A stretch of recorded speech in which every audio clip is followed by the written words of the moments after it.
Apa bedanya manusia yang the have dengan the rich? Kaum the have adalah kaum berpunya yang cara mendapatkan uangnya bukan dengan bekerja. Seperti anggota parlemen yang mendapatkan uang dari belahan anggaran. Pejabat yang korupsi nyuilin dana proyek. Anak orang kaya karena harta turunan. Intinya adalah harta yang diperoleh bukan karena jerih payah mendapatkannya sendiri. Mereka mendapatkan harta tersebut karena jabatan, karena harta keturunan dari orang tua atau dari kakek, memanfaatkan posisi parlemen atau injek kaki ala preman, atau memanfaatkan jabatan. Itu adalah kaum the have. Kaum the rich adalah mereka yang dengan keringat sendiri tanpa fasilitas, apalagi anggaran daerah, apalagi anggaran pemerintah, mereka dapat hasil usaha dari transaksi bisnis, dari komisi penjualan, dari berinvestasi di tanah, main properti, main saham, dengan modal dikumpulin pelan-pelan dari keringat sendiri, ataupun usaha menghasilkan produk sesuatu,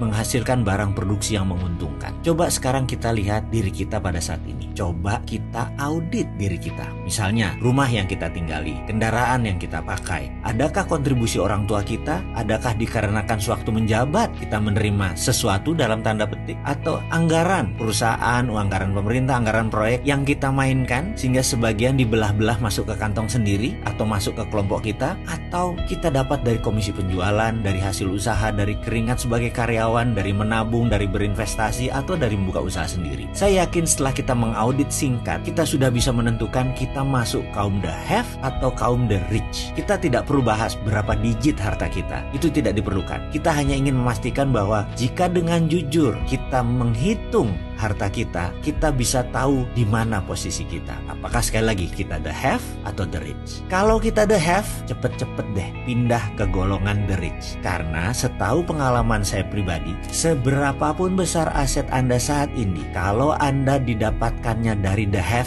pasti tidak akan sustain, pasti tidak akan everlast, pasti tidak awet, bisa hilang. Yuk jadi kaum the rich yang beramal soleh, rendah hati, dan pembelajar.